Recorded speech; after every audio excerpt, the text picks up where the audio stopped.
que a gente vai conversar sobre os currículos da educação física, né? O texto que nós utilizamos como referência para o estudo são os currículos da educação física e a constituição e a construção da identidade dos sujeitos, né? É um texto do Mário Luiz Ferrari Nunes e da Kátia Rubio. Então, a partir desse texto, o Daniel, ele organizou uma apresentação bem em cima do que realmente está. Deixa eu só ver aqui, tem uma pergunta aí, antes de começar, eu vou logo responder algumas perguntas. A Beatriz está colocando assim: professora, tem professor que está passando muita resenha e pedindo para a gente criar vídeo de atividades para mandar, sem nem perguntar se está tudo bem para a gente, se todo mundo tem condição para fazer, e cobrando para as atividades serem enviadas logo agora. Estou ficando doidinha. Então, Beatriz, qual é o procedimento? É interessante que vocês deem esse feedback para o professor, mesmo que ele não esteja perguntando. Se ainda assim você falou para o professor, deu o feedback, professor, está muito complicado para a gente fazer esse tipo de atividade, acho que é interessante fazer as leituras, mas o que a gente propôs, tanto a coordenação quanto a direção e a coordenação de programas acadêmicos, quando a gente se reuniu com os professores, foi no intuito de manter um contato, estar próximo dos alunos, sugerir possíveis leituras, mas não cobrar muitos trabalhos que exijam muito dos alunos nesse momento, porque o intuito não é exigir muito dos alunos, o intuito é estar próximo, fazer com que os alunos possam estabelecer minimamente uma rotina de trabalho, no qual eles possam ler, estar próximo de alguns conteúdos do texto, e os trabalhos ficariam para ser entregues posteriormente ao retorno das atividades. Infelizmente, nem todo mundo compreende tudo dessa forma, cada um acaba tendo uma leitura diferente. Então, o que é que a gente pede? Para que vocês entrem em contato com o professor, procurem estabelecer um diálogo e explicar isso para eles. Vamos supor que não funcionou, você fez o contato com o professor e ainda assim ele continua com a mesma posição. A gente indica que vocês encaminham um e-mail para a coordenação. Nós estamos recebendo essas demandas. Se não quiser enviar um e-mail para a coordenação, porque não quer que seu nome apareça, envia lá para o site do IEFES, tá? E aí a gente está na coordenação quase todos os dias. A gente tem um grupo, eu, professor Edson, professor Eduardo, professor Marcos, professora Marcela, e a gente todo dia tem conversado sobre os diversos problemas que têm aparecido nessa relação professor-aluno, né? Então, fiquem tranquilos, que assim, a gente está trabalhando para que vocês tenham a atenção devida para esse momento. Mas o primeiro contato deve ser já informar o professor. Não teve retorno, informa a coordenação. Não teve retorno, que aí eu acho que vai ter, porque a gente está tendo esse contato todo dia, aí vocês podem também passar direto para mim, não tem problema, tá bom? Algumas coisas que vocês já colocam aqui, eu tenho levado, mas é importante que faça esse registro direto, professor e depois coordenação, tá bom? E aí, então, voltando para a nossa temática de hoje, nós vamos trabalhar com os currículos, a gente já tem quase 20 alunos, né? E o Daniel fez uma apresentação bem próxima, a Ivania está entrando bem próxima ao texto, até mesmo para facilitar, né, a nossa ação. E aí ele vai iniciar, então, a apresentação. E aí qualquer pergunta vocês vão colocando aqui do lado, que a gente vai tentando dialogar sobre o que vocês estão perguntando, tá bom? Então, Daniel, pode começar. E aí eu vou fazendo as contribuições. Tá aparecendo aí já o slide? Não, para mim não. Eu já coloquei para compartilhar. Alguém liga o microfone para ver se está aparecendo? Olha para mim, não tá não, Daniel. Já sei, peraí, Daniel, vou botar tu aqui para mim aparecer aqui. Sim. Pronto, Daniel, tá, perfeito. Apareceu para mim aqui. Pois é, gente. Desculpa se eu engasgar em algum momento, eu acordei com uma irritação na garganta hoje. Mas, vamos lá. Como a professora disse, né, a apresentação é baseada no texto dos currículos da educação física e a constituição da identidade de seus sujeitos. Nele a gente vê os diferentes tipos de abordagens curriculares dentro das grandes teorias, né, que são as tradicionais, críticas e pós-críticas. Na ideia era que esse slide a gente pudesse, né, debater qual imagem seria o quê, mas nesse momento a conexão não permite, então a primeira é tradicional, a segunda é crítica e pós-crítica. No decorrer da apresentação vocês vão entender por quê. O currículo tradicional da educação física. Volta só um pouquinho, Daniel, volta o anterior, para eu fazer aqui. Tá. Voltamos. Na verdade, quando a gente coloca as imagens, né, para que a gente tente visualizar o que está por trás de cada imagem dessa com relação ao currículo, a gente vê aí uma professora, né, que está colocando aí todo um conteúdo na cabeça dos alunos, e a gente teria aí um currículo mais tradicional. Fazendo uma relação com o que a gente viu no encontro passado, cada um dos currículos, eles têm e apresentam características próprias, que estão relacionadas com o ensino, com a aprendizagem, com a concepção que se tem de aluno, né, com a concepção que se tem de avaliação, a própria dinâmica metodológica do professor, ela muda em cada uma dessas teorias. Num currículo mais tradicional, o professor, ele é aquele que detém o conhecimento, que vai passar o conhecimento para o aluno absorver, e depois esse conteúdo ele é cobrado. É uma perspectiva bem do que o Paulo Freire vai chamar de educação bancária. O aluno vai sendo depositado e, no final, ele vai ser cobrado sobre aquilo que foi depositado nele. Já uma perspectiva mais crítica, vocês veem que tem as duas mãos tentando se libertar. É realmente um contraponto a um currículo mais tradicional. O professor, ele já não tem tanto esse objetivo de deter o... Daniel, só minimiza o teu microfone enquanto eu termino, aí depois tu liga de novo. É porque a tela fica no meu celular do slide, mas peraí. Tá bom, beleza, tranquilo. Então, dentro dessa perspectiva crítica, ela se contrapõe à perspectiva tradicional. Aí o aluno ele já tem um envolvimento mais ativo no processo de aprendizagem, ele tem uma participação maior, utiliza-se a reflexão, o diálogo, né, uma aula na qual se tem a problematização, se tem o constante relacionamento professor-aluno na construção desse conhecimento. No currículo pós-crítico, quando a gente vê aí várias cabecinhas diferentes, que é o que distingue, né, a nossa identidade, é um currículo que vai se preocupar com as demandas do contexto atual, né, com as questões de raça, de gênero, de etnia, aquilo que a gente discutiu no momento passado. E aí a gente vai entender que cada uma dessas concepções de teorias do currículo, eles vão estar relacionados com um currículo da educação física, que é o que a gente vai trabalhar na aula de hoje. Pode ir, Daniel. Está fazendo muito barulho, Daniel, o teu meu microfone. Está ouvindo a televisão, eu não sei, não sei se é o teu. Deixa eu olhar se tem mais alguém com o microfone ligado aqui. Acho que é só o nosso mesmo. Ixi. Espera aí, então, só um instante. Pode ir, vai. Pode ir? Pode, vai. Pronto, baseado nesse texto que fala não só dos currículos, mas a relação dele com a constituição das identidades dos sujeitos, fica muito claro que a gente não pode pensar o currículo isolado, nem da identidade que está sendo constituída por ele, nem no momento histórico. A gente tem que levar em consideração esse todo para entender as motivações daquele determinado currículo.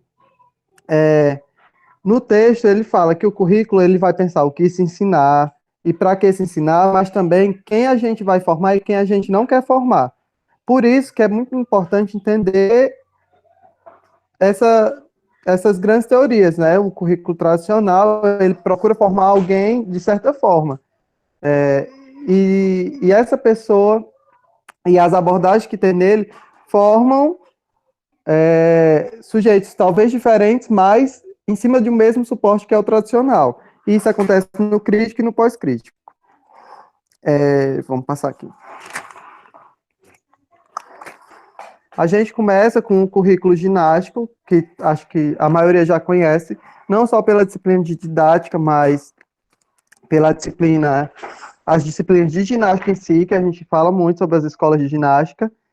E o currículo ginástico aparece muito influenciado pelos movimentos ginásticos europeus.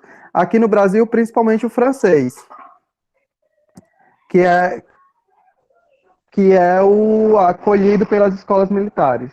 Só um instante aqui que eu vou dar um carona na minha irmã, que ela tá fazendo barulho aqui. Maria, pra lá, vá, por favor. Tô falando aqui.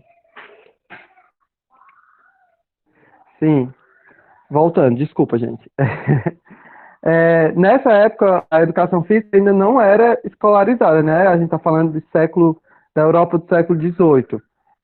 Ela vai passar a ser escolarizada nesse momento, mas não como disciplina, né? Como atividade dentro da escola. Também é um momento, o surgimento desse currículo, um momento de transição da nobreza, da dominação da nobreza para a dominação da burguesia. Né? A burguesia passa a ser a classe dominante e o proletariado a classe dominada. E é o currículo que constitui a sociedade capitalista, né? Pensando numa educação integral, ele fala que a educação física, junto com a educação moral e intelectual, formariam as pessoas, a burguesia preparada para construir uma sociedade capitalista, né? É importante lembrar também que a educação física nessa época não era para todos. Assim, até hoje em dia não é, né? Porque nem todo mundo tem acesso à escola, mas é um direito de todos. Na época era direcionado para as classes dominantes, porque ela, como eu posso falar, ela serviria para formar os líderes. Quem tinha direito à educação eram os líderes, os que iriam dominar, né, assumir os cargos de dominância no futuro. Até para manter essa diferença de classe, né? Um grupo que sempre seria dominado e um grupo que sempre seria dominante. O currículo ginástico é baseado na técnica e na repetição, quando a gente fala diretamente da educação física, né? São exercícios muito técnicos, muito repetitivos, de padrão, de padronização, no caso, de seguir aquele determinado gesto, simetricamente, concomitantemente, concomitantemente, seria a palavra correta, não sei. Mas, pelas imagens, a gente entende o que eu estou querendo dizer, que é essa repetição em conjunto, essa sincronia, em todo mundo fazendo igualzinho, padronizado. Também privilegiava o condicionamento físico e os hábitos higiênicos, mas era mais uma ferramenta de padronização da técnica. Só para colaborar também, Pode falar. na verdade, o currículo ginástico, né, como já foi colocado, é um currículo tradicional, exatamente por essas questões que você traz, e principalmente porque os alunos, eles tinham que sempre obedecer tudo aquilo que era proposto pelo professor. Então, a gente pode imaginar, por exemplo, esse currículo ginástico como o currículo que ainda é um pouco desenvolvido nas escolas militares. Você trabalha com a questão da ginástica, né, aquela ginástica todo mundo junto, todo mundo fazendo as mesmas atividades ao mesmo tempo, separa meninos e separa meninas. Então, você trouxe alguns elementos que eram desse currículo, mas que ele também se faz muito presente no nosso currículo hoje. Um currículo muito voltado para as concepções também higienistas, né? A preocupação central é com os hábitos higiênicos, com a saúde física, principalmente, com os exercícios mais voltados para a dimensão da estética, né, para as mulheres, e mais com a dimensão da força, da velocidade, das valências físicas para os homens, né? Há uma valorização também do desenvolvimento físico e moral a partir dos exercícios físicos, e tem como método principal algo muito parecido com os métodos ginásticos, que vocês já viram, por exemplo, nas disciplinas de ginástica. Né? Então, vem de toda uma tradição da ginástica, dos métodos ginásticos, com aquele momento inicial da aula, com a aula propriamente dita e com a parte final. Então, essa é uma aula no estilo de um currículo ginástico tradicional. certo? Pode continuar, Daniel. Como a professora falou, né, baseado em exercícios de estética, exercícios profiláticos e corretivos de postura, até porque havia a valorização muito grande da postura imponente, de ser uma pessoa moralmente aceita e que isso passasse pela postura que ela adota corporalmente. Sofreu muita influência do militarismo e da medicina, né? E como a professora já falou, era higienista, privilegiava a aquisição de hábitos de higiene, de saúde, valorizando o desenvolvimento físico e moral. Eu estou lendo os pontos que eu anotei aqui, né? Até o Sim, início do sim. século XX, a sua prática era restrita às escolas do Rio de Janeiro e às escolas militares, e só passou a ser obrigatória em todo o país nos anos 30.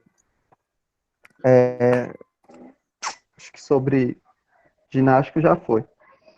Gente, quem tiver pergunta, pode ir colocando aqui no chat, tá bom? O currículo esportivo, ele aparece também influenciado pelas mudanças dos acontecimentos no mundo, né? O ginástico apareceu pela influência dos movimentos ginásticos Ginásticos europeus. europeus, isso. O currículo técnico esportivo ele já aparece na perspectiva pós-guerra, porque o currículo de ginástica estava muito associado aos países perdedores da guerra. Então, a classe dominante queria dar uma nova perspectiva para as práticas corporais que não lembrassem os países que perderam a guerra, né? E viram no esporte essa possibilidade. Em meados do século XX, houve a ampliação da rede pública de ensino e também apareceu com uma mão na roda os esportes de serem praticados em grande escala por todo o país. Só para complementar, o Daniel. Pode falar, professora. Um aspecto também que a gente tem que colocar, que a gente poderia até ter falado antes, assim, não há uma perspectiva linear desses currículos no sentido de dizer assim, primeiro a gente teve o currículo ginástico, depois a gente teve o currículo esportivo, depois a gente teve o currículo desenvolvimentista, currículo psicomotor. Não existe essa perspectiva linear. Esses currículos, eles ainda, de certo modo, hoje, eles perpassam a disciplina da educação física na escola. Então, há elementos de um currículo ginástico, há elementos de uma cultura de um currículo esportivo, há elementos de uma perspectiva desenvolvimentista de currículo. Então, esses currículos, eles ainda fazem parte do atual contexto e cenário da educação física. Embora hoje nós tenhamos também várias características que indicam perspectivas de um currículo crítico, que é o que a gente vai ver mais na frente, tá? Mas, assim, não tem, o currículo ginástico, embora ele tenha surgido próximo aos métodos ginásticos, né, por volta de 1960 aqui no Brasil, por exemplo, isso não quer dizer que ele tenha sido extinto e que hoje a gente não tenha mais ele, tá? Então, a gente ainda continua tendo alguns elementos e características. Pode ir, Daniel. Isso. Ele valorizava tanto como o ginástico, o rendimento, mas nesse caso focado nos esportes, né, no rendimento esportivo, na melhora de resultados, tem uma perspectiva muito meritocrata de que se você treinar, você vai conseguir, e fruto do esforço, né? E a desvalorização da incompetência e da produtividade, né? Porque se a gente pegar os currículos tradicionais, a gente tem que ele é um currículo muito punitivo, né? Uhum. Valoriza o envergonhamento social, ele faz muita discriminação das pessoas que são capazes, que não são capazes, segrega, né? É um tipo de abordagem segregativa. A professora fala do método desportivo generalizado, porque foi a parte que eu não lembro. Eu sei que existiu e não lembro. Pronto. Logo depois da introdução dos métodos ginásticos no Brasil, um outro movimento que contribuiu muito para o currículo esportivista foi a educação física desportiva generalizada. que foi um método criado exatamente com o intuito de tornar o método ginástico menos rigoroso, menos tecnicista. Então, eles incluíram o esporte como um dos momentos da aula. Lembra que anteriormente eu falei assim, a aula tinha aquela parte inicial, tinha a aula propriamente dita, e com a introdução de uma perspectiva esportiva, ou desportiva naquela época, a gente tinha, depois dessa aula propriamente dita, o momento da prática do esporte e a parte final da aula. Então, a inclusão, e foi trazida pelo Brasil, pelo que a gente chama os difusores, né, do currículo esportivo, foi pela Associação Cristã de Moços, que foi criada exatamente com esse intuito de difundir o esporte a nível mundial, né, como forma de lazer, de recreação, como forma também de fazer com que as pessoas ocupassem o seu tempo com uma atividade esportiva. Tá? E aí o Daniel falou também da questão do pós-guerra, que foi um dos fatores também que fez com que os países quisessem, de certo modo, mostrar sua potência por meio do esporte, né? Que é o que a gente vê, de certo modo, até hoje também, né? Pode ir, e ainda há uma valorização do currículo esportivista no período da ditadura militar, porque era símbolo do nacionalismo, né? O Brasil tinha ganhado a Copa, um monte de coisa. Mas por mais que, por exemplo, tenha surgido nesse método de esportivo generalizado, o currículo esportivista não deixa de ser um currículo tecnicista, de repetição, por mais que preze por outras coisas além da técnica, né? Como a ludicidade, que foi como se fosse uma característica para ajudar a disseminar, né? Para tornar valoroso e curioso, não deixa de ser um currículo tecnicista pela repetição de estratégias de ensino, pela repetição de movimentos, por valorizar os conhecimentos práticos em si, porque até esse momento, historicamente, a educação física era baseada na prática, né? Não haviam conhecimentos teóricos de aprofundamento. Tá. Daniel, o Marcos Vinícius colocou aqui uma contribuição, onde ele diz assim, que a ACM de São Paulo foi pioneira em trazer o futsal aqui para o Brasil, e que ele também coloca que acha que o voleibol foi importante também. Exatamente. A maioria dos esportes, eles receberam uma grande influência dessas associações para a sua difusão. Então, a gente tem vários exemplos disso no histórico da introdução das modalidades no Brasil, a contribuição dessa associação. Exatamente. Obrigada, Marcos, pela contribuição. Pode continuar, Daniel. Vamos passar para o currículo globalizante. Quando a gente fala do currículo globalizante, a gente pode falar do currículo psicomotor e também do currículo desenvolvimentista, porque eles não acabaram. Quando eu falo eles surgiram, é porque é o momento que tomou destaque, né? Eles surgem a partir dos primeiros grandes estudos sobre o corpo, o desenvolvimento humano, a aprendizagem humana, e ele surge nesse momento para criar ou para demonstrar um conhecimento científico da educação física, que não necessariamente seja específico da educação física, porque surgem a partir de estudos médicos, mas que foram muito importantes para a constituição da educação física como ciência, né? O currículo globalizante, com esse nome que eu coloquei nesse, trata do psicomotricidade, né, que é desenvolver aspectos cognitivos, socioafetivos e motores a partir das práticas corporais e da socialização, né? A gente vê as crianças aí brincando, interagindo, e o currículo desenvolvimentista, ele ainda é um currículo muito técnico, muito baseado na técnica, na repetição de padrões, porque ele acredita que em cada fase da vida você deve ter aprendido determinada coisa. Por exemplo, a gente já teve também as disciplinas de aprendizagem motora e desenvolvimento motor, e a gente já sabe que é garantir a progressão normal do crescimento, ou seja, a criança em determinada idade já tem que saber saltar de determinada forma, né? Peraí. Daniel, deixa eu só colaborar aqui. Tanto o currículo psicomotor quanto o currículo desenvolvimentista, eles têm uma característica diferente dos outros dois currículos, porque eles buscavam embasar cientificamente aquilo que estava sendo proposto, não é? E esse embasamento científico, ele se dava nos aspectos que envolviam o crescimento e desenvolvimento. Daniel, está mudando a tela aí. Ah, eu só fechei pronto. Pronto. E aí, o currículo, ele passa a ser um currículo muito padronizado, que envolve o processo de crescimento e desenvolvimento num currículo psicomotor, envolvendo as questões também psicomotoras, como o desenvolvimento dos padrões psicomotores, lateralidade, coordenação,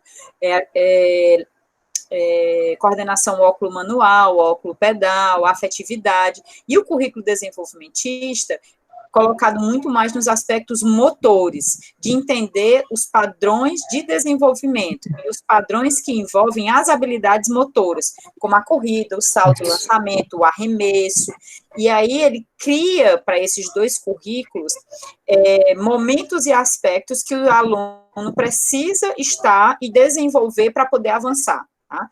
E isso veio com o intuito de fazer com que a educação física tivesse mais respaldo com uma disciplina na escola, né? Exatamente porque as pessoas iriam identificar a importância da educação física a partir do que ela poderia favorecer e desenvolver no aluno. Pode continuar, Daniel. Isso. Vou para o próximo. Pode ir? A gente chega no último, na última abordagem que a gente vai tratar do currículo tradicional, dos currículos tradicionais, que é o currículo saudável. E é o currículo saudável que a educação física começa a ter as primeiras aulas teóricas, porque esse currículo se baseia na promoção da saúde, né? Ele queria que as pessoas entendessem e aprendessem técnicas e estratégias de se manterem ser humanos saudáveis, fazendo exercício, entendendo sobre nutrição, aprendendo sobre as doenças, né, obesidade, os distúrbios alimentares, e como se prevenir disso. É um currículo que buscava é porque as palavras estão na minha cabeça hoje. Que buscava a conscientização. Eu não estou conseguindo colocar a palavra. Não, eu escuto, mas é porque às vezes é difícil para eu complementar, porque eu tenho que entender o teu raciocínio primeiro, entendeu? Não, é um currículo de conscientização, era isso que eu queria dizer. Por mais que Deixa eu só responder o Léo. O Léo perguntou assim: os currículos são sinônimos das abordagens? Léo, não necessariamente os currículos são sinônimos das abordagens. As abordagens, na verdade, elas desenvolvem aspectos que estão sendo trabalhados no currículo. Então, eu vou te dar um exemplo, né? E o próprio estudo do Marcos Garcia Neira, que foi quem fundamentou esse próprio texto e essa pesquisa, ele, num livro Pedagogia da Cultura Corporal, ele vai tentar explicar exatamente isso, né?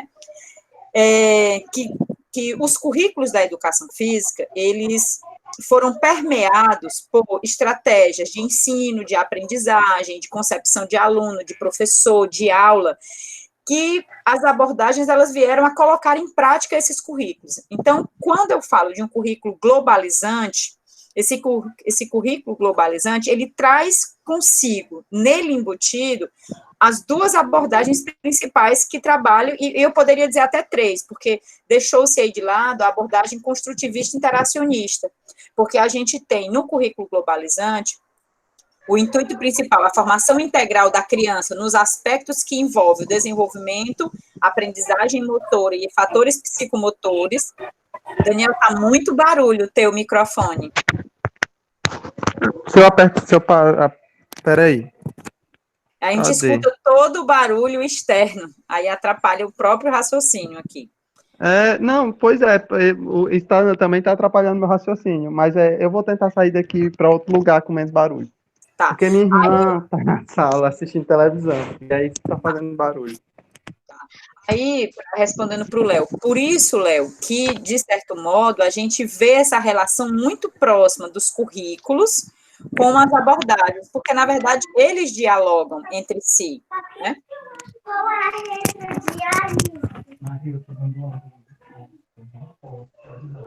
Ok? E, Léo, aí a gente pode dizer, não é que são sinônimos, mas os currículos, ou seja, a forma como um currículo ele é proposto, os conteúdos que são propostos, a metodologia de ensino, a forma de avaliação, ela vai fazer com que o professor elabore a sua sistemática de aula pautado em determinadas abordagens.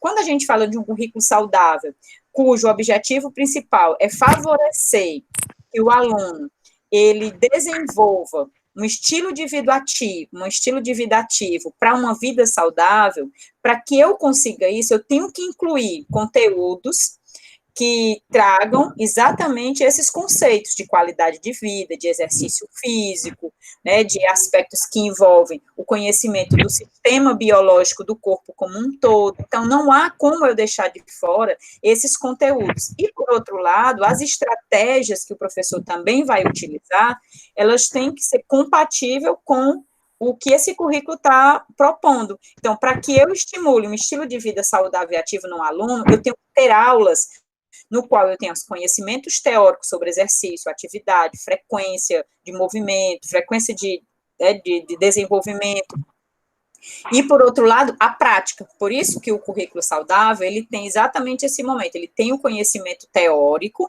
atrelado a um conhecimento prático, para que no futuro, o aluno, ao sair da escola, ele consiga colocar em prática aquilo que ele aprendeu, e esse aprendizado, ele vem a reverberar exatamente num estilo de vida saudável, né? Deu para entender? Aí, Daniel, tu pode passar o currículo saudável, a gente avança.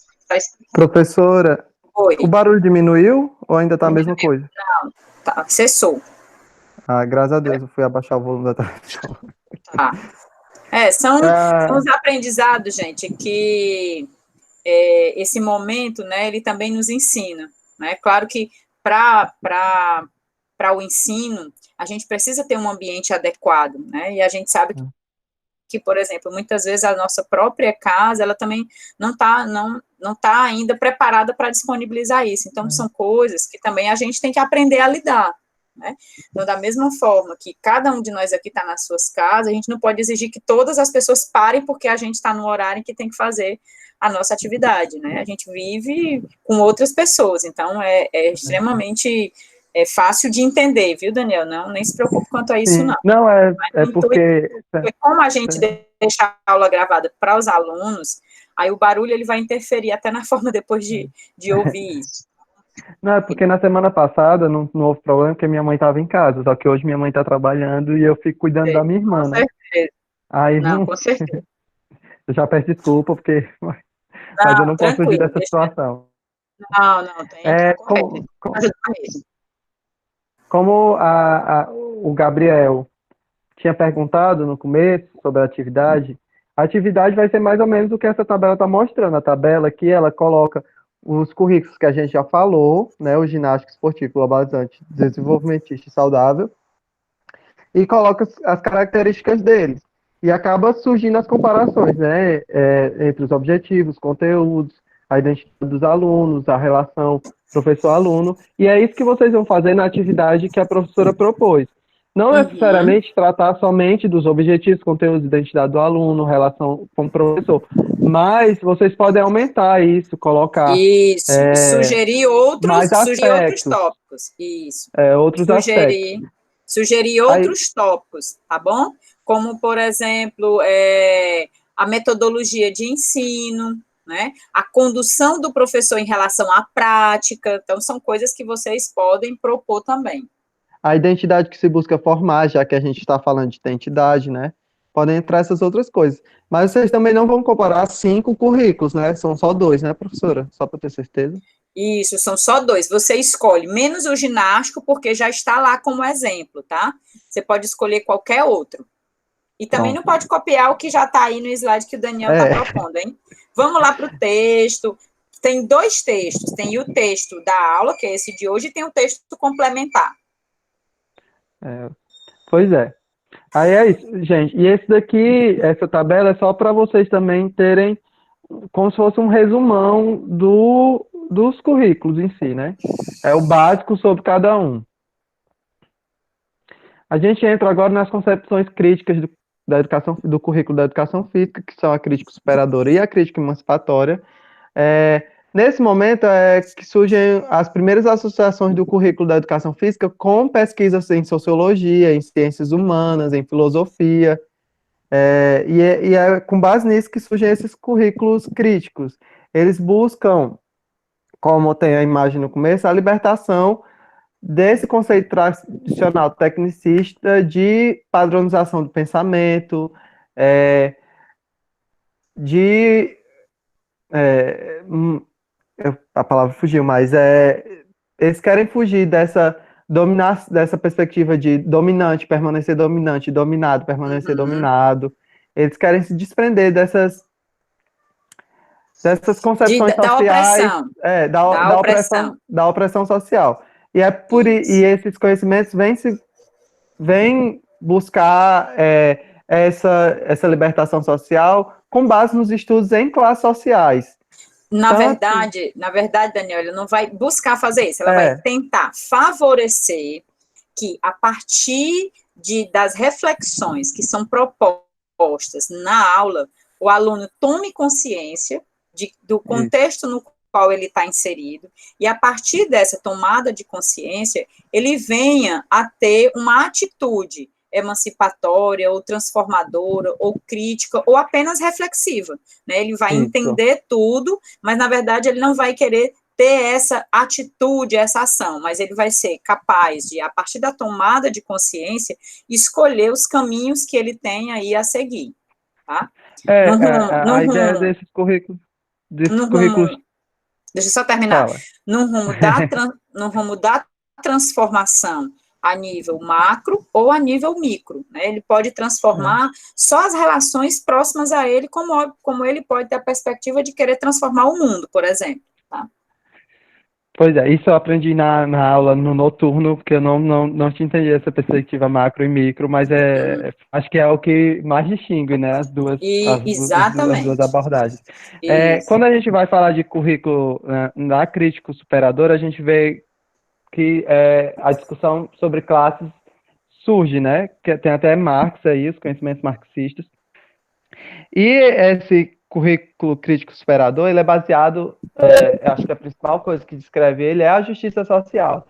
Ele busca, como a professora já falou, dar a possibilidade de reflexão a essas pessoas que são dominadas ou que são dominantes e que tenham as possibilidades de refletir nas diferentes práticas sobre os papéis delas na sociedade, né? A gente vê o ensino público, o ensino privado e o privado de ensino, que buscar, refletir, entender e criticar esse tipo de sociedade que a gente vive, onde pessoas são tão favorecidas e pessoas não são favorecidas. E como a professora falou da perspectiva macro e micro, diferentemente da abordagem crítica emancipatória, a crítica superadora, ela tem uma abordagem mais macro. Ela busca a mudança social num todo, entendeu? Mudar essa sociedade que a gente está vivendo. A principal obra para esse currículo é essa do coletivo de autores, que é a metodologia do ensino da educação física. E, professora, tem alguma coisa para aumentar? Não, já acho que eu ia falar só desse macro e micro, que é o que diferencia principalmente, e os referenciais, né? Um currículo crítico superador, ele tem uma perspectiva mais marxista, de entender as relações pela luta de classe, entre opressor e oprimido. Já o currículo crítico emancipatório, ele utiliza um outro autor de referência, que é a teoria do Habermas, que utiliza a questão do diálogo. E da mesma forma, Paulo Freire também, com o intuito de favorecer que os alunos eles possam se expressar e aprender o conteúdo de diferentes formas, pela linguagem, pelo trabalho e pela criação. Essa é a principal diferença entre os dois currículos. As estratégias metodológicas são diferentes nos dois currículos. E nessa ideia de macro e micro, a crítica emancipatória, ela já tem uma perspectiva mais micro, de você mudar no seu grupo familiar, essa perspectiva de você mudar no seu bairro, na sua rua, e o currículo crítico emancipatório está mais ligado a estratégias que vão lembrar a educação física, né? As práticas corporais, do poder do esporte, de transformar aquele determinado núcleo social. Como a professora falou, as imagens falam assim, o blá blá blá, que essa perspectiva de linguagem, do apoio dessa abordagem, desse currículo, na linguagem, para fazer essa transformação social, as diversas possibilidades, e essa frase de Paulo Freire, que é ensinar não é transmitir conhecimento, mas criar possibilidades para a sua produção ou a sua construção. Quem ensina, aprende ao ensinar, e quem aprende, ensina ao aprender. A principal obra que a gente tem do currículo crítico emancipatório é a Transformação Didático-Pedagógica, do Eleanor Kuntz. E, professora, quer acrescentar alguma coisa? Não, pode ir, pode seguir. Alguém tem uma dúvida, gente, sobre os críticos? Porque a gente já acabou os críticos. São só esses dois principais que os autores apresentam, né? E aí as principais ações, as principais questões em relação ao tradicional é a participação do aluno, é o envolvimento do professor, é a problematização que é utilizada no momento da aula, é a reflexão. Então, a aula não tem só a prática pela prática, o professor manda e o aluno faz, mas ao contrário, é uma aula que tem uma efetiva participação do aluno em todos os momentos, desde a escolha dos conteúdos até a forma de avaliação, que é uma avaliação que também tem uma avaliação das ações individuais. A autoavaliação é uma estratégia a ser utilizada por esse currículo, bem diferente do currículo anterior tradicional, né, em que o aluno era avaliado pela performance, pelo que ele era capaz de reproduzir do movimento aprendido. Isso. A gente vê que, se vocês compararem as duas tabelas, que já surgem muitas diferenças, principalmente na identidade do aluno e na relação do professor, que passa de vertical para ser horizontal, né? O professor e o aluno se encontram na mesma posição e agem juntos para promoção e construção de conhecimento. E para entender essa perspectiva macro e micro, que a gente ficou repetindo, a gente pode se apoiar nas duas expressões, eu digo, que mais escrevem cada uma das duas abordagens, que é a justiça social, quando a gente fala de crítica superadora, porque quando a gente entende justiça social é para todos, ou seja, é uma transformação macro que ela busca fazer. Já a crítico-emancipatória, a principal expressão seria a transformação social. E essa transformação social não necessariamente acontece numa perspectiva global ou macro. Ela pode acontecer no seu próprio núcleo familiar, na sua rua, no seu bairro, na sua cidade, entendeu? Sim. E essas duas perspectivas estão muito apoiadas nos conceitos de cultura corporal de movimento, né? Que foi uma coisa que a gente não falou. Os referenciais são Isso, boa, bem lembrado. São as que falam de referenciais da educação física também. Porque até a tradicional, a maioria dos referenciais eram médicos, no caso, né? Não tinham referenciais da educação física, até os estudos sobre a aprendizagem motora. Mas, quando chega nos currículos críticos, a gente vê o surgimento do referencial cultura corporal de movimento, que norteia essas duas abordagens. Okay. Posso passar, né? Pode sim. Pronto. O currículo pós-crítico, né, na educação física, a gente vê esse único representante nesse texto, que é o multiculturalismo. Eu acho que ele é o único, né? Isso. Que existe atualmente, e ele vem a partir dos estudos pós-modernos, né, sobre sociedade, sobre interação social, são os estudos humanos. Isso, para atender as demandas, que, por exemplo, a luta de classes, o marxismo, que é muito focado na discussão a partir dos conceitos de classe econômica. Então, a teoria pós-crítica, identificando que essa análise da sociedade apenas pelo viés da economia não atendia a outras demandas emergentes, como, por exemplo, as demandas dos negros, né, as demandas dos gays, lésbicas, né, que são as questões de gênero, não atendiam as questões de etnia, de raça. Então, percebendo isso, o que é que o currículo pós-crítico ele vem a trazer à tona essas discussões que estão presentes na sociedade, mas que são invisibilizadas e que muitas vezes os professores não querem nem que entre em pauta, em discussão dentro da escola, né?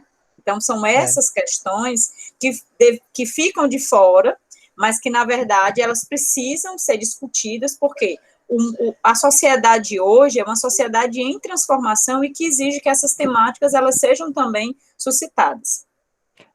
A perspectiva, eu acho que desse currículo pós-crítico é a menos mercadológica que a gente vai ver, sabe? Ele não busca formar uma identidade padronizada ou não tem uma padronização nesse currículo. É isso que eu quero dizer. Ele busca valorizar as identidades individuais, como a professora falou. Ele quer entender sobre gênero, sobre etnia, sobre sexualidade, sobre as diferenças profissionais, não descarta as classes sociais, entendeu? Só que ele não vê a sociedade em perspectivas tão simplistas e tão básicas. Determinadas, né? Como é que a gente chama? Determinadas. E a gente vê que o único representante que a gente tem é o multiculturalismo, que é uma perspectiva de currículo baseada na construção de projetos, não são constituições de aulas em si, mas de projetos que buscam... eu vou dar o exemplo de anteontem, que a gente deu na aula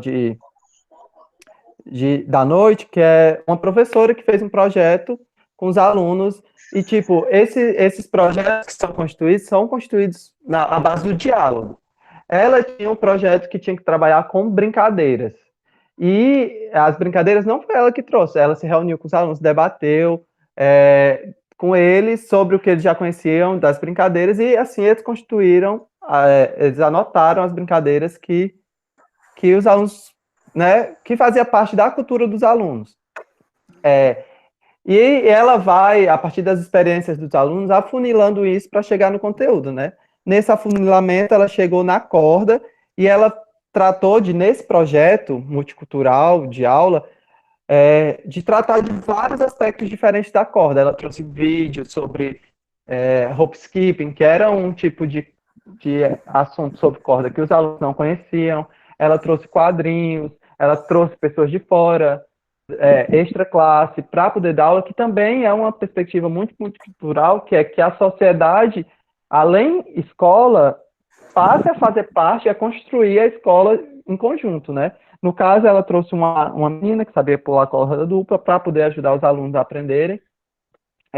Também é um currículo muito baseado em experimentação, né? Na construção do conhecimento a partir da experimentação. Tem essas 3 grandes obras, que é da cultura do corpo, do Gilcimar da Olha, a pedagogia da cultura corporal e a educação física, currículo e cultura, que é do Neira, né? Isso, exatamente. E é importante identificar que nessa aula, de uma perspectiva de um currículo multicultural crítico, ela tem algumas diferenças em relação às outras aulas, como o Daniel bem já destacou. Uma é a questão de um projeto. A aula não se encerra em um único dia, né? Eu não encerro a temática em uma única aula, como, por exemplo, hoje a nossa aula é de basquete, né? Na próxima aula, nossa aula é de futebol. A aula, ela é um prolongamento na discussão do tema envolvendo os diferentes subtemas que estão perpassando essa temática, né? É como se eu fosse discutir, digamos, o tênis, e aí eu discuto o papel masculino no tênis, o papel feminino no tênis, por que o tênis é uma modalidade que não é acessível para todas as pessoas, aí entra também a questão de quem tem acesso a jogar tênis, né? Por que não existem mais espaços para que se possa jogar o tênis? Então, vão envolver aí na discussão do tênis vários elementos. Então, a aula, ela parte de uma aproximação intencional dos alunos desse tema, em seguida, o professor problematiza com a turma, e os alunos experimentam, se socializam, porque tem também um momento da prática, e tem um momento em que os alunos vão fazer uma produção, vão fazer uma apresentação, vão propor oficinas, para ver até que ponto eles realmente conseguiram compreender o tema e desenvolver esse tema para as outras pessoas, que é o que ele vai chamar também de protagonismo, né, em relação ao que é que eu sou capaz de fazer com o que eu aprendi desse tema. Então, sai de uma aprendizagem mais simples até a produção de novos conhecimentos. Então, por isso que essas abordagens mais críticas, ela tem no aluno um papel ativo, um papel transformador, um papel de quem está refletindo, atuando, desenvolvendo, aprendendo, e não só absorvendo um conhecimento, certo? Esse é um dos objetivos. E eu falei no começo, né, que ela pergunta aos alunos, né, porque é essa ideia que a gente vive repetindo, o planejamento participativo, é uma coisa que acontece muito nesses projetos multiculturais, e está sempre se repetindo. Eu acho que também é uma valorização muito grande do diálogo, né, pela leitura que eu fiz, do diálogo, porque tem diálogo, estratégia, porque ela vive recapitulando o que já aconteceu, o que eles já aprenderam, e vive inserindo novas coisas para entender essa experiência. É praticamente uma pesquisa, quando você vai fazer um projeto multicultural. E aí o papel do professor, portanto, não é só de passar conhecimento, mas é de potencializar que o aluno, por meio de problematizações, consiga pensar sobre aquele tema para além da prática, né, do tênis, ou para a prática do pular corda, ou para a prática do basquete, né, que ele consiga pensar que outros elementos ele pode estar discutindo ao se trabalhar com essa temática. E é importante nesse projeto também os registros visuais, o arquivamento das produções, até para o processo de avaliação dos alunos, né? Porque ela não pode avaliar o aluno aula a aula, ela tem que avaliar o próprio. Ela tem, mas não é que ela tem, mas na minha concepção é mais viável que ela avalie todo o processo, de onde aquele aluno partiu, para onde aquele aluno chegou. E aí utiliza também nessas estratégias, não só a aula prática, mas o vídeo, né? Os painéis fotográficos, utiliza pessoas da comunidade que conhecem esse tema e que podem vir falar sobre esse tema, ou um atleta que foi destaque, né, nessa comunidade. Então, o professor pode usar aí diferentes estratégias. Pois é, acho que a gente concluiu o multiculturalismo. Mas aí tem só o último quadro, Daniel, a tabela. Tá aqui, coloquei. Aqui a tabela multicultural, que a relação é horizontal, como nas críticas, mas eu acho que a multicultural ainda traz essa horizontalidade. De uma forma mais expressiva, né? Fica bem mais clara que a horizontal. E os conteúdos passam para todas as manifestações da cultura corporal. O referencial já não é o mesmo das críticas, porque as das críticas são a cultura corporal de movimento, e na multicultural é da cultura corporal. Vocês vão entender isso no decorrer das aulas, porque vai ter debate sobre isso. Né, professora? Tem, né? Na minha lembrança tinha. Isso. Pois não entendi. Não, porque a diferença de cultura corporal de movimento, cultura corporal, cultura de movimento, essas coisas a gente vai debater ou a gente debateu em outra disciplina? Não, é em outra disciplina, na educação física fundamental e média. Mas porque parecem a mesma coisa, mas são referenciais diferentes. Exatamente. Terminou, Daniel? Terminamos, né? Temos perguntas, gente, do texto, temos perguntas a partir do que foi proposto. Pode tirar, Daniel, que aí a gente bota aqui para eles fazerem perguntas, aqui do lado. Pronto, parei a apresentação. Pronto, vocês podem fazer perguntas. A Átila quer dizer alguma coisa? Quer complementar? A Átila hoje está muito caladinho. Átila? Hello? Ele não tá? Ele saiu? Ai, não, saiu não. Não, eu tô aqui. Pode complementar se quiser falar alguma coisa. Hoje no meu canal eu vou só estar indicando mesmo. O quê? Eu vou só indicar mesmo hoje. Eu sou YouTuber. Não entendi. Vou fazer indicações. Tá certo, entendi. Mas aqui? Né, amores? Tá. Então, gente, temos perguntas. Aqui, eu acho que tem alguém que colocou aí, deixa eu ver. Não, tem não. Lembrar de que quem não colocou o nome, por favor, coloca aqui no chat. Eu vou só tirar a dúvida em relação ao trabalho, tá? Vou só abrir aqui Deixa eu só tentar abrir aqui para eu compartilhar aqui a tela. Aqui, só para eu compartilhar com vocês, eu explicar. Pronto, deixa eu só diminuir. Peraí. Cadê eu? Eu vou só compartilhar com vocês aqui, gente, para tirar dúvida.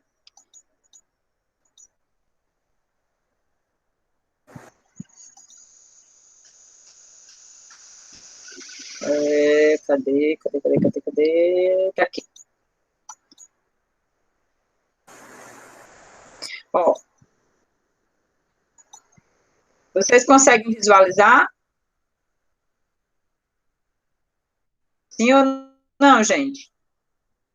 Estão conseguindo visualizar? Tá, Daniel? Tá dando para visualizar já? Tá sim, professora. Tá pequeno, porque eu tô no celular, mas dá para visualizar sim. Cadê o dia que eu tô aqui? Peraí, pronto, é esse aqui, ó. A atividade, na verdade, consiste... Deixa eu só aumentar aqui. Ver se eu consigo aumentar. Pronto. Pronto. Para visualizar melhor. Cadê? Vai, meu Deus, fechou. Todo mundo tá vendo ainda, Daniel? Tá vendo? Aqui tá aparecendo. Oi. Então, a atividade é essa. De um lado, vocês podem utilizar esse mesmo quadro, vocês só vão tirar o currículo didático que está aí e vão colocar como que é a concepção de currículo, no currículo saudável. Ele é um currículo tradicional? Como é que os conteúdos estão dispostos? Qual é a concepção de educação física que esse currículo traz? Qual é a concepção de aluno? Como é a concepção de professor?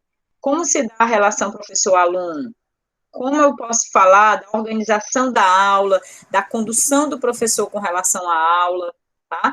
E aí vocês podem também incluir outros aspectos que vocês queiram, tá bom?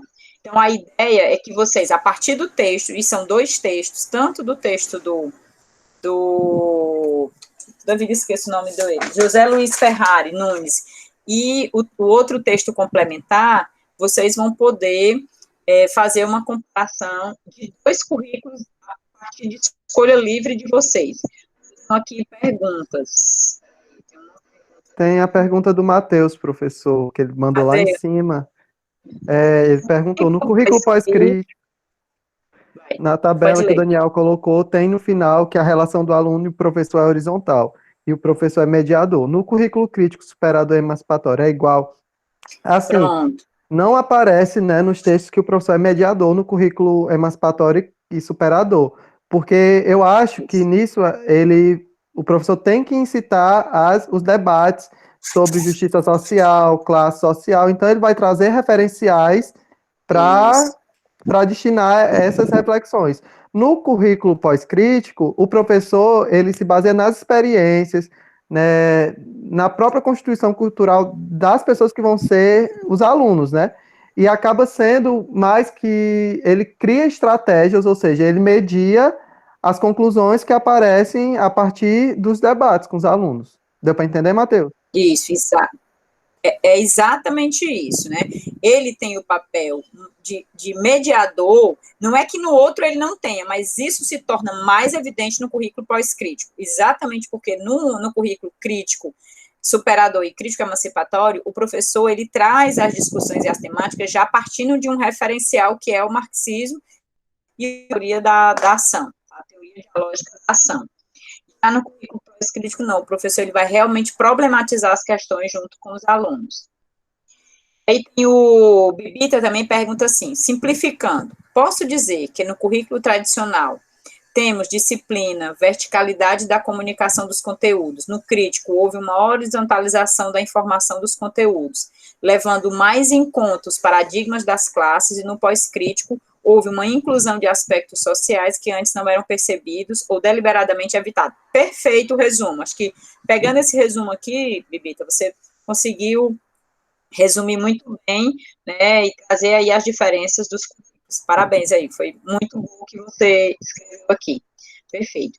Então, gente, essa era a temática de hoje, né, o que a gente pensou em trabalhar, que a gente trouxe para discutir esses currículos da educação física, desde o currículo tradicional até o currículo pós-crítico, passando pelo currículo ginástico, currículo esportivista, currículo globalizante, currículo crítico e currículo pós-crítico. Então, é mais para a gente conhecer e para que hoje, no momento em que vocês se depararem com alguns currículos da área da educação física, a gente possa e tenha elementos para analisar esses currículos. Vou dar o exemplo. Hoje nós temos o currículo aqui do município de Fortaleza, né?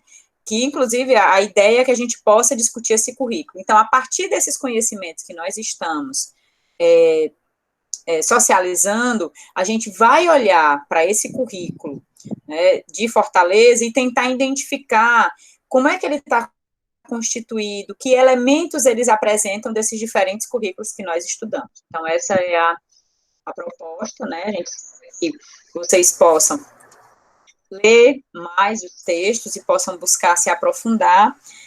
Na próxima aula, a gente vai trazer alguns planos ou alguns exemplos de aula para que a gente possa estar discutindo juntamente com vocês, e a ideia é que vocês leiam e que vocês possam também se posicionar em relação a esses currículos, né? Aqui temos um feedback do Matheus, que amou os slides, ótimo layout. Daniel, como sempre, deu o nome, Slide Mama, acho que é isso? Slay, mama. Slay Mama. Slay. Vocês me ensinam os termos, gente. Eu não sei o que é, não. Lara, a ideia é que esses encontros sejam semanais, porque as atividades não têm a obrigatoriedade de ser entregues toda semana. As atividades são para pós-quarentena. Tá? A gente fica com os encontros para que a gente possa conversar, tirar dúvida, até mesmo, pode ser que nem tenha aula, mas a gente quer saber como é que vocês estão, se conseguiram ler o texto, mesmo que entra, só para dar um oi, para dizer que está tudo bem, mesmo que a gente não tenha aula em si naquele dia, a gente vai ter esse momento para conversar, tá? Mas sim, lembrando que as atividades vão ser para depois. Oi. Quem foi que perguntou, Daniel? Sou eu acho. Pode falar. Sim, galera, é porque eu queria aproveitar para, caso vocês queiram ter um aprofundamento melhor sobre a questão dos estudos multiculturais, tem um site, né, dos estudos, geralmente do grupo de estudos do Marcos Neira, que é em pesquisa de educação física escolar. Nesse grupo, eles publicam os artigos e também tem alguns livros, né, produção deles, eu acabei de mandar o link aí no chat. E gratuito, hein? Que aí vocês podem pegar esses textos e vocês podem se aprofundar nos estudos multiculturais. Lá tem relatos de professores mesmo, que detalham, né, como foi a realização e implementação dessa ideia multicultural nas aulas de educação física. E outra coisa que eu queria estar indicando para vocês durante esse período, né, é que eu, pelo menos, né, procuro não ficar em ócio, né, porque tem que para não ficar louco. E aí eu participo, eu faço parte de uma plataforma do MEC, que é o AvaMEC, que é uma plataforma digital, que lá existem cursos, né, e esses cursos são online, e eles rendem horas complementares. Eu não sei se vocês conhecem a plataforma do Impulsiona, ela é muito famosa, porque ela desenvolve aulas, né, cursos para educação física em si, né, que a ideia deles é propagar a questão esportiva. E aí essa plataforma Impulsiona, ela entra dentro da plataforma do MEC, né, ela está dentro da plataforma do MEC. Então, lá eles têm cursos sobre educação física escolar, sobre BNCC, sobre algumas modalidades esportivas. E aí eu vou estar mandando um link para vocês também, porque são gratuitos as aulas online, né? Você pode pegar a certificação também, né? Tem cursos de 50 horas, cursos de 20 horas, vocês podem usar essa certificação como hora complementar. Né? Aproveitar o período que vocês estão em casa, para poder realizar os cursos sem muita pressa, né? Porque eles dão até, se não me engano, 20 dias para você concluir os módulos.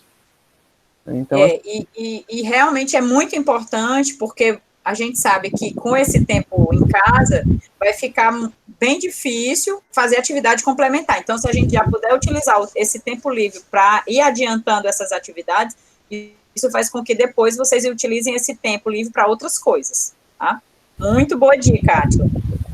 E vocês podem também já ir estudando, porque como futuramente a gente vai estar apresentando também sobre a BNCC e as relações com a educação física, né? Esses cursos eles já têm preparações de como entender a educação física na BNCC da educação infantil, do ensino fundamental e do ensino médio, a partir da reforma do ensino médio também. Sim, eu que vou apresentar, inclusive vou apresentar todos esses pontos também, inclusive estou fazendo um curso também lá do AvaMec, para poder também ver como é que as perspectivas que o MEC enxerga a educação física dentro da BNCC, para depois dar os meus apontamentos e contribuições. Átila, depois coloca esse endereço do AvaMec também aqui no grupo, tá? Eu coloquei o do GPF. Aí coloca. Ok, ótimo, vou preparar o Matheus cheio de termos. Depois o Matheus vai ter que me mandar um glossário sobre os temas. O Matheus e o Daniel aí vão ter que mandar umas temporadas de RuPaul's pra você assistir, professora, aí você vai entender. Ótimo, faz isso. Então, gente, agradecer a participação de vocês, agradecer esses 2 monitores maravilhosos que têm me ajudado muito nesse período, né? Esperar que a gente procure fazer o melhor nesse tempo em que a gente tem. A gente sabe que não está sendo fácil, mas que a gente está tentando se superar e está tentando fazer o nosso melhor, tá? Agradecer e até a próxima quarta-feira, se Deus quiser. Obrigada a todos. Obrigada, Daniel. Obrigada, Átila. Obrigado, professora. Obrigado pela oportunidade. Desculpa os contratempos. Criança em casa é complicado. A gente... Gratiluz. Gratiluz. Tchau, gente. Até mais. Tchau, tchau.